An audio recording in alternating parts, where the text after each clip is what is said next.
Hola, ¿cómo les va? Mi nombre es Nicolás Echeverría, soy docente de la Cátedra de Cirugía E y vamos a charlar sobre el tema abdomen agudo perforativo.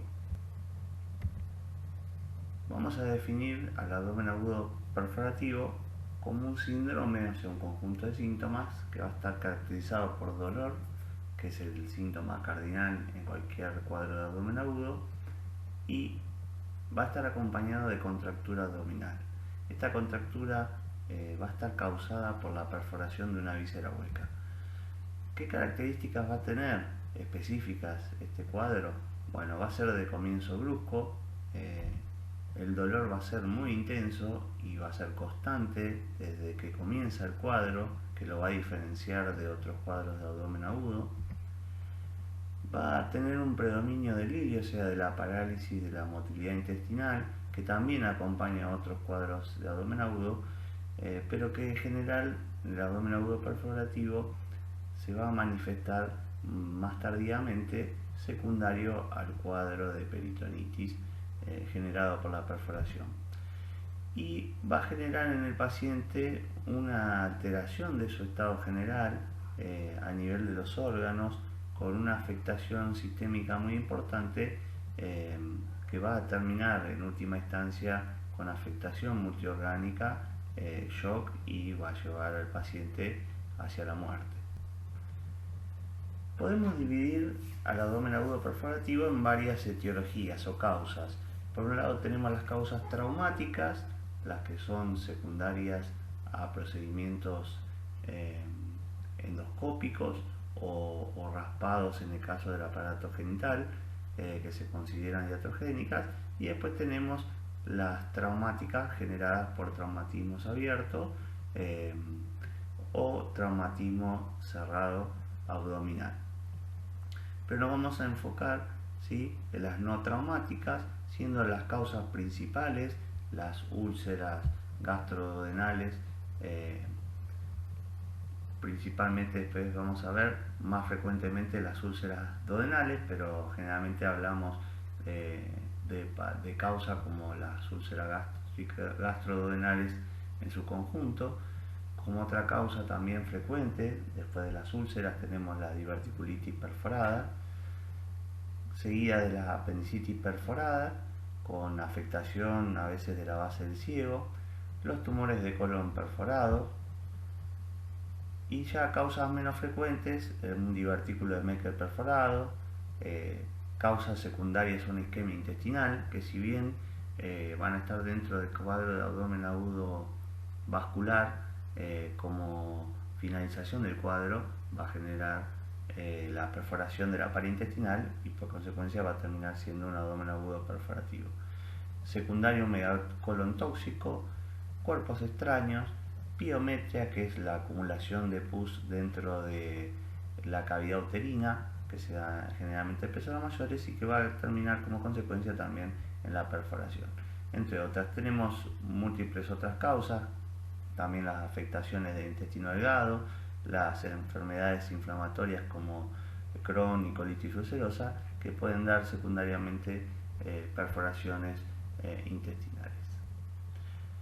¿Qué caracteriza clínicamente a este cuadro de abdomen agudo? En el interrogatorio el paciente va a manifestar un dolor de comienzo brusco, va a poder precisar el momento en el cual se desencadenó el dolor. Ese dolor va a ser de una intensidad muy importante, clasificado muchas veces en el paciente como 9 o 10 en 10, y va a tener una localización característica que va a ser localizada en el epigastrio, siendo, digamos, esa correlación con la causa más frecuente, que es la perforación de las úlceras gastroduodenales. Es muy importante interrogar al paciente sobre el consumo de AINES, ya que esta va a ser la causa principal desencadenante del desarrollo de úlceras gastroduodenales, el consumo de corticoides, enfermedad diverticular, si tiene antecedentes familiares de neoplasias del colon, si ha sufrido un procedimiento endoscópico previo al comienzo de los síntomas. Y en el examen físico va a presentar características que lo va a diferenciar de cualquier otro abdomen agudo, que es el abdomen en tabla, que es la máxima expresión de lo que sería la defensa muscular involuntaria. Esta manifestación en el examen físico solo se va a presentar en los cuadros de abdomen agudo perforativo. El paciente también va a tener dolor a la descompresión con el signo de Gianoux de Mussy, o sea, el dolor a la descompresión en forma generalizada, que también vemos en los cuadros de peritonitis, ya que en general cuando el paciente sufre una perforación, secundariamente la caída de material de la luz intestinal va a generar un cuadro secundario de peritonitis que va a manifestarse con estos signos en el examen físico. Va a haber desaparición de la matidez hepática, el denominado signo de Joubert, el cual cuando se percuta en el hipocondrio derecho sobre el hígado se va a perder la matidez hepática. Secundariamente al ilio que se produce vamos a encontrar una disminución o directamente una desaparición de los ruidos aéreos y ruidos hidroaéreos, y todo este cuadro de irritación peritoneal le va a generar al paciente una inmovilización. ¿Por qué? Porque los movimientos que realice el paciente le van a generar mucho dolor. El paciente va a estar quieto, inmóvil, y va a estar con una respiración torácica superficial para que el movimiento abdominal no le genere dolor. Es un signo muy característico cuando uno observa al paciente con un cuadro de perforación con estas características. Va a acompañar al cuadro la palidez y la diaforesis secundaria a la intensidad que presenta el dolor en estos pacientes como manifestación secundaria a la afectación del organismo. Acá vamos a aclarar algo que es muy importante. Todos estos síntomas son de presentación en todos los pacientes, pero en algunos pacientes, como son los ancianos, enfermos neurológicos, aquellos que toman medicación neurológica y los que se encuentran en estado de coma, no siempre van a manifestar los signos clínicos característicos, como es el abdomen en tabla o el dolor a la descompresión. Muchas veces estos pacientes directamente se van a manifestar con un deterioro de su estado general, con cuadro de sepsis, con fallo orgánico, sin presentar los signos típicos del abdomen agudo perforativo en el examen físico. ¿Qué vamos a necesitar para hacer el diagnóstico de este cuadro? Bueno, por un lado tenemos la clínica que va a presentar el paciente, que la que hablamos anteriormente, dada por signos y síntomas. El paciente va a presentar un cuadro de sepsis. Ese cuadro de sepsis puede o no tener fiebre, acorde a la etapa de la perforación en la que nos encontremos, pero habitualmente presenta elevación de la temperatura. Ya cuando es más tardío, aumenta mucho más la temperatura y después de las 6 horas del cuadro, cuando ya se genera una sobreinfección, vamos a presentar fiebre. Shock manifestado por la hipotensión arterial, palidez, y todos estos signos lo vamos a poder acompañar para el diagnóstico con estudios complementarios. ¿Qué estudios complementarios nos van a ayudar? Bueno, por un lado, laboratorio. Todos los pacientes van a presentar leucocitosis en las primeras etapas, o podemos ver también una leucopenia que acompaña a los cuadros de sepsis avanzada. Podemos tener hiperamilasemia, que a veces nos puede llegar a confundir con un cuadro de pancreatitis por las características del dolor y por el laboratorio encontrarnos con estos valores, pero es normal que podamos encontrar una hiperamilasemia en los cuadros perforativos. La alteración de la función renal y la alteración de la función hepática acompañan al cuadro de sepsis y de fallo orgánico. ¿Qué nos va a terminar de confirmar el diagnóstico de abdomen agudo perforativo? Bueno, lo que es el signo radiológico, que característico en estos cuadros, donde vamos a encontrar neumoperitoneo. Este signo radiológico se llama signo de Popper. Vemos acá arriba en la radiografía de tórax de pie, ¿sí? Un halo radio opaco, ¿sí? Por debajo del diafragma, que nos está indicando que hay aire libre dentro de la cavidad abdominal. ¿Cuáles son las mejores incidencias radiológicas para poder ver el neumoperitoneo? La mejor incidencia descripta es el decúbito lateral izquierdo, en el cual vamos a ver, como vemos acá, las arcos costales y la acumulación de aire, ¿sí? Sobre la región superior del paciente, de la cavidad torácica, la cavidad abdominal, pero ¿sí? En relación al tórax. A veces se puede llegar a ver en la radiografía de abdomen, pero digamos, si uno tiene que definir dónde encontraría el signo de Popper, es en la radiografía de tórax de pie. Otro estudio que nos va a ayudar es la tomografía computada, que lo vamos a pedir en los casos que nosotros necesitemos o querramos realizar diagnóstico de localización de la perforación. Nos va a servir para eso, ya que a administrarle contraste al paciente nos va a permitir ver la fuga en la región donde se encuentre la perforación. Y también nos va a permitir, en caso que haya dudas en el diagnóstico o que no esté claro el neumoperitoneo en la radiografía de tórax, pero con una alta sospecha, podemos también encontrar una colección hidroaérea en el caso, por ejemplo, de las diverticulitis perforadas, que se haya bloqueado la perforación, incluso en las úlceras también, en el cual persiste el neumoperitoneo, pero dentro de una colección.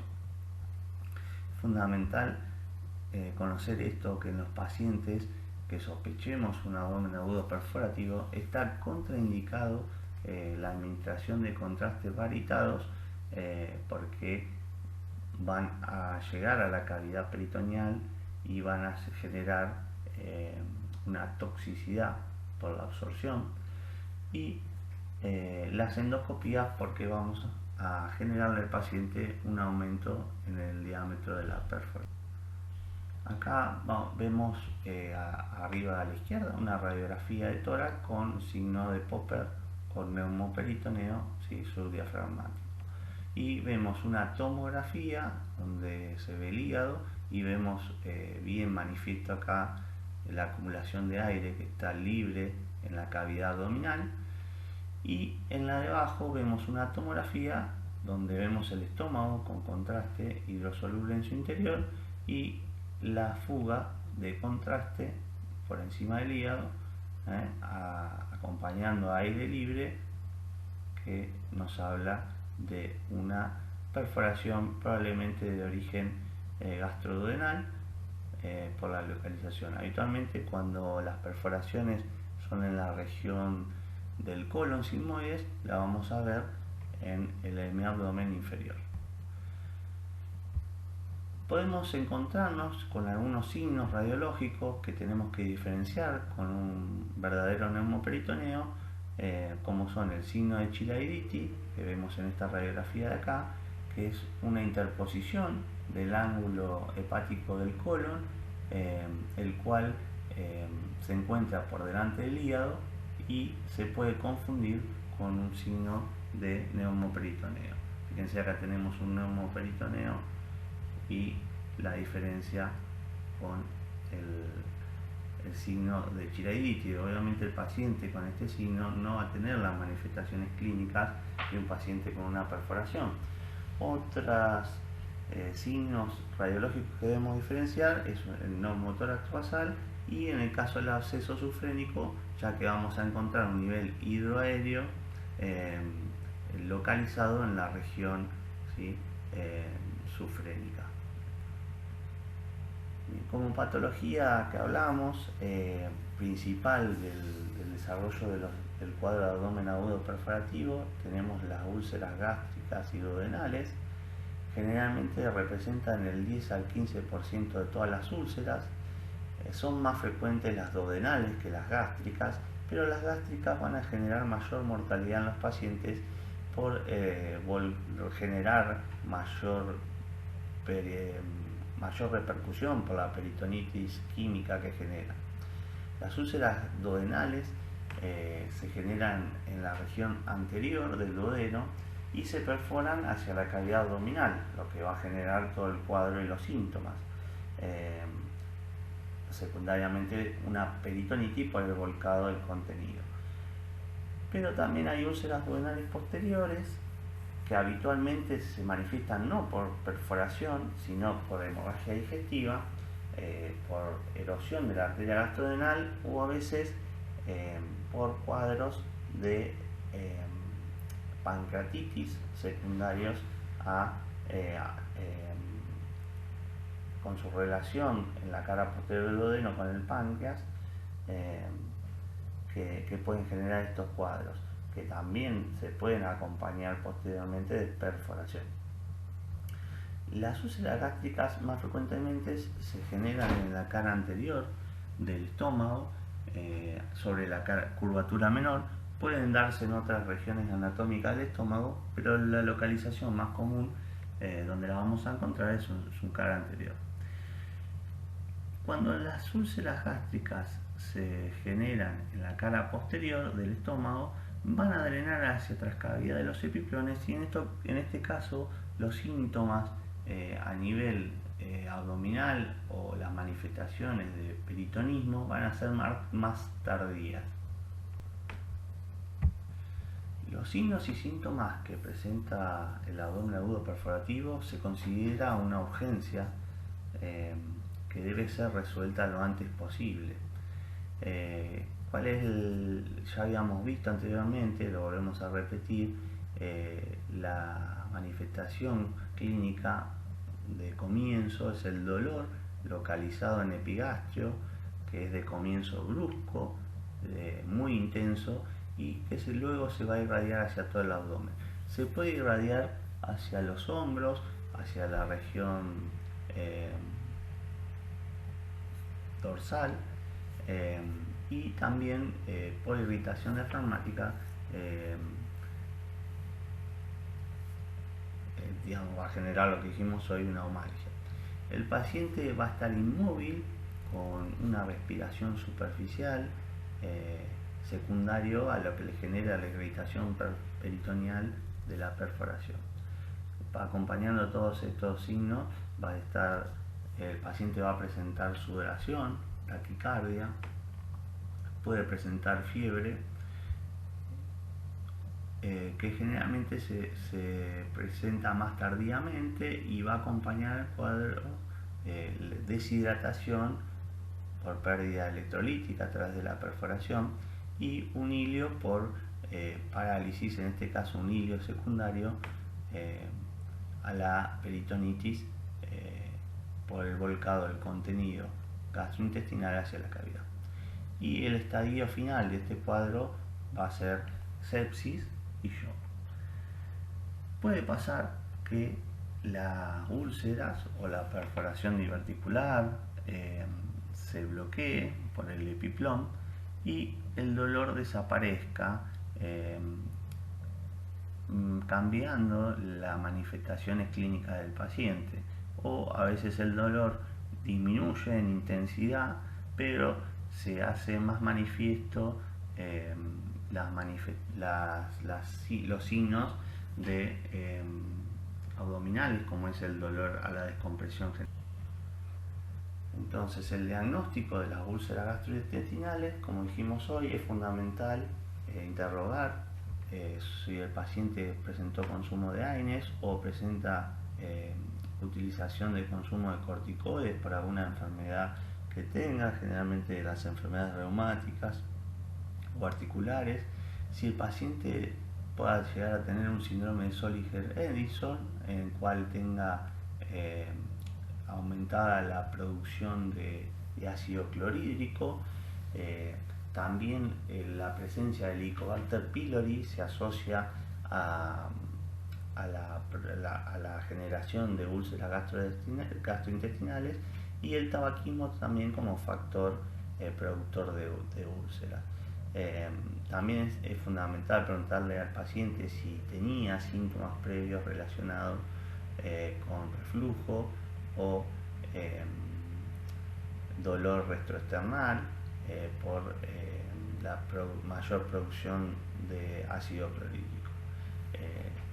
Clínicamente el paciente va a presentar un abdomen en tabla, dolor a la descompresión generalizada, pérdida de matidez hepática, signos de sepsis y shock, y neumoperitoneo en la radiografía de tórax. Todas estas manifestaciones nos van a dar el diagnóstico de abdomen agudo perforativo, y con los antecedentes que presenta el paciente y por la frecuencia en la que se presenta, el de la causa, que es una úlcera gástrica o duodenal perforada. ¿Cuáles son los diagnósticos diferenciales que tenemos que pensar en un paciente que presenta dolor en epigastrio, signos secundarios de alteración del estado general por ese dolor? ¿Sí? Es principalmente el dolor epigástrico de origen cardiológico o cardíaco en el infarto agudo miocardio de cara diafragmática, que también se presenta en forma brusca, de inicio de intensidad muy elevada, de inicio brusco, con sudoración, palidez, diaforesis. Después otro cuadro es la pancreatitis aguda. Si bien en la pancreatitis no vamos a tener neumoperitoneo en la radiografía de tórax, pero en un principio la manifestación clínica van a ser muy parecidas en cuanto a las características del dolor, la localización y lo que le genera en el estado al paciente, en su estado de general en cuanto a los síntomas asociados. Una peritonitis de origen biliar por una perforación de la vesícula, los cuadros de isquemia intestinal, que si bien en un principio va a tener sintomatología relacionada con la falta de irrigación de una porción del intestino, posteriormente esa falta de irrigación va a llevar a la necrosis de la pared y secundariamente a la perforación.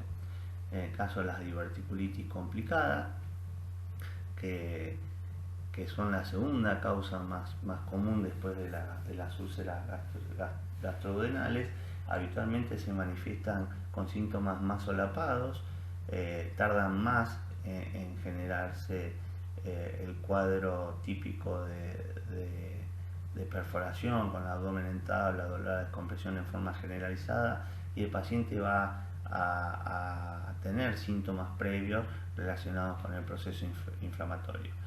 Los cuadros de peritonitis apendicular, que también generalmente presentan manifestaciones solapadas de un cuadro de dolor en fosa ilíaca derecha, que luego en la evolución termina manifestándose como un cuadro generalizado con signos de peritonismo.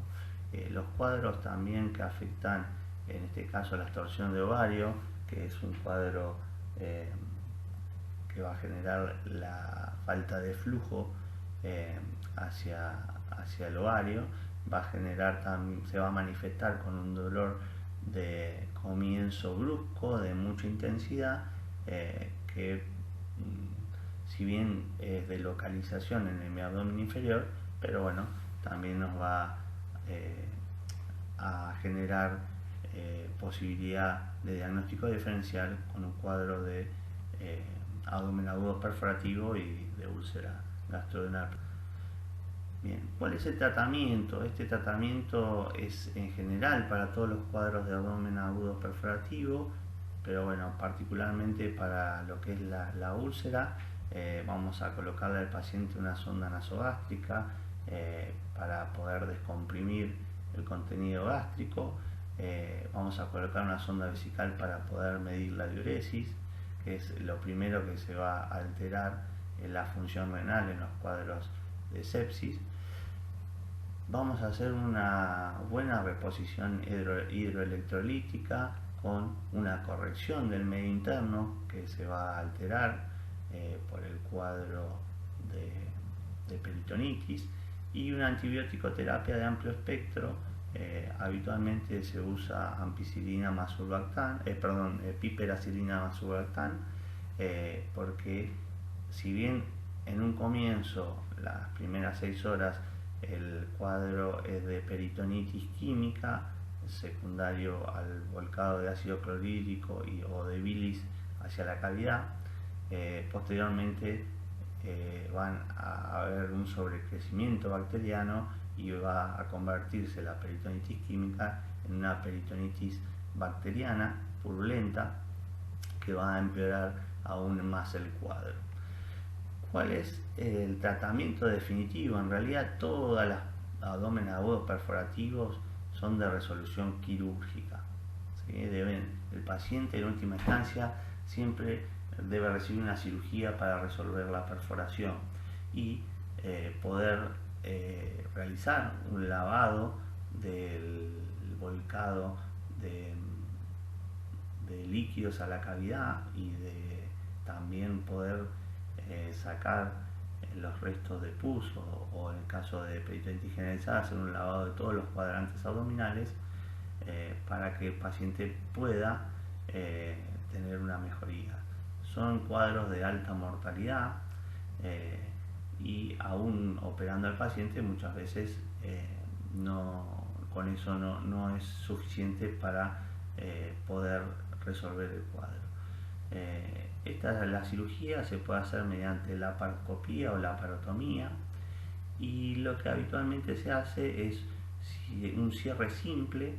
En el caso de úlceras gástricas se debe tomar una biopsia de los bordes porque podemos tener la posibilidad de que esa úlcera sea de origen neoplásico.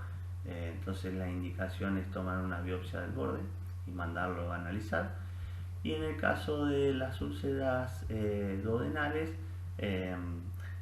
también se hace un cierre simple. No necesariamente hay que tomar biopsia, y dependiendo de la localización de la úlcera se puede agregar una piloroplastia, que es una técnica de cierre vertical para no generar una estenosis o un pilorismo posterior a la cirugía. Otra que ustedes van a leer, otra resolución quirúrgica que se puede realizar en estos pacientes es la cirugía de vagotomía y gastrectomía, donde la úlcera hace una resección gástrica, pero esto solo está indicado en los casos que el paciente no presente peritonitis y que se haga una cirugía precoz posterior a la perforación.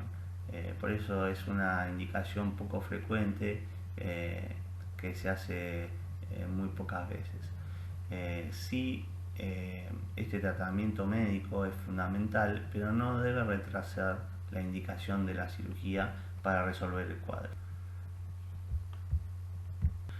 Otra de las causas que vimos, que es en orden de frecuencia secundaria a las úlceras gastroduodenales perforadas, es la diverticulitis perforada. Lo vamos a encontrar con máxima incidencia entre los 50 y los 70 años. Si bien se puede haber divertículos en pacientes jóvenes que habitualmente se forman en el colon derecho, pero lo más frecuente es que se dé en esta edad, y la frecuencia de los divertículos se localiza más comúnmente en el colon sigmoides, que es el que más afectado. Puede haber en otras localizaciones, incluso en todo el colon ascendente, descendente, pero más comúnmente se van a generar la enfermedad diverticular sobre el colon sigmoides. se va a producir una ruptura de la pared del divertículo y secundariamente va a generar una peritonitis fecal. Estos pacientes van a presentar una sintomatología previa al cuadro típico que vimos al principio de abdomen agudo perforativo, muchas veces dado por dolor en fosa ilíaca izquierda, fiebre, diarrea, alteraciones del hábito evacuatorio, el cual posteriormente van a evolucionar hacia un cuadro de perforación. Debemos realizar un diagnóstico diferencial con los tumores del colorectal que sufren una complicación como es la perforación. El tratamiento en estos pacientes, cuando hay una diverticulitis perforada, está indicada la cirugía de Hartmann, que consiste en una resección del segmento afectado por la perforación, o sea, una resección habitualmente del sigmoides o del colon, una sigmoidectomía o una hemicolectomía, y vamos a hacer una colostomía proximal, que va a quedar el colon abocado a la pared, y un cierre del muñón rectal. Bueno, para ir terminando, coloqué este cuadro que lo saqué del libro realizado por el profesor doctor De Felito y el profesor doctor Alberto Cariello, que ustedes van a consultar para estudiar y poder ver, digamos, todos los temas que veamos en los teóricos, en el cual resume un poco algunas de las causas que van a generar cuadros de abdomen perforativo. Bueno, en primer lugar, la úlcera perforada, que ya hablamos, las características del dolor intenso, brusco, de aparición en forma rápida, ¿sí? Un dolor intolerable, generalmente de tipo en puntada y en epigastrio. Habitualmente no presenta vómitos y da un cuadro de shock sin fiebre cuando es de reciente comienzo, durante las primeras 6 horas. Posteriormente sí puede aparecer fiebre, ya que aparece la sobreinfección del cuadro de peritonitis química. El abdomen permanece inmóvil, acompaña un hilio paralítico. Vamos a encontrar el signo de llover, que es la pérdida de la matidez hepática por el neumoperitoneo a la percusión, y el paciente generalmente presenta, si uno le interroga como corresponde y dirigidamente, antecedentes de enfermedad ulceropéptica o algunas de las predisponentes a desarrollarla. Y en la radiografía vamos a encontrar neumoperitoneo, la radiografía de tórax, que puede ser de frente con el paciente de pie o de cúbito lateral izquierdo. Acá en estas flechas podemos ver cuáles son la evolución de una úlcera gástrica, cuáles son las diferentes etapas por las que puede pasar y lo que puede generar en el paciente. La úlcera puede estar cubierta, o sea, puede estar bloqueada por el epiplom, puede ser una úlcera pequeña y manifestarse en el paciente con leucocitosis y taquicardia. En estos casos, que son casos muy puntuales y no tan frecuentes, estaría indicado de comienzo un tratamiento médico con antibiótico terapia y un seguimiento con un cuadro expectante en cuanto a su resolución. Puede ser que la úlcera se cure, ¿sí? O que el paciente tenga dos complicaciones. Por un lado, un absceso sufrénico, el cual va a necesitar un drenaje, ¿sí? Con toma de muestra para después colocar tratamiento antibiótico dirigido. drenajes y lavado peritoneal, o que haya una perforación a la cavidad secundaria, ¿sí? En estos casos, si tenemos la perforación, va a desencadenar un cuadro de peritonitis bacteriana, y ahí vamos a tener que ver qué conducta tomamos, si realizamos un cierre simple o lavadotomía. Como ya está en realidad evolucionado el cuadro, lo único que nos va a quedar hacer es realizar un lavado de la cavidad muy profuso, con bastante cantidad de solución fisiológica, y realizar un cierre de la perforación.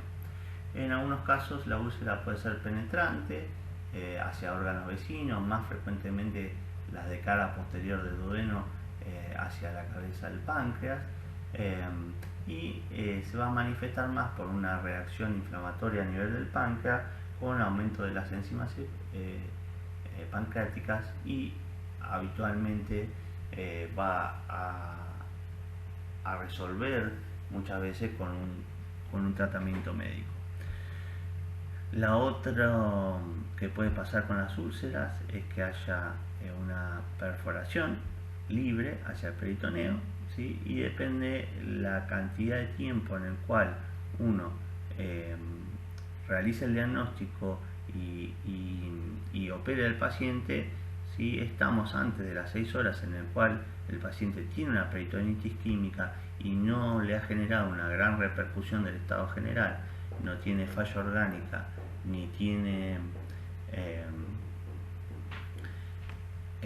ninguna afectación del organismo que pueda tolerar un procedimiento más agresivo, ahí en esos casos estaría indicada la gastrectomía más vagotomía. Si no, ya pasaríamos al tratamiento del cierre simple con el lavado de cavidad. Acá en estos casos, que hoy no lo dijimos, de qué va a depender el tipo de abordaje, si es laparoscópico o laparotómico. Lo ideal sería hacer una laparoscopía siempre y cuando el paciente no presente signos de shock o alteración de la función respiratoria que nos impida realizar el neumoperitoneo. Bien, otros cuadros, como habíamos hablado hoy, son las apendicitis perforadas, con la perforación del apéndice o perforación de la base del ciego. El dolor es brusco de comienzo, a veces intolerante. En realidad ya es un dolor que viene de varios días de evolución y posteriormente evoluciona. Habitualmente se localizaba en fosa ilíaca derecha y posteriormente se va a hacer generalizado.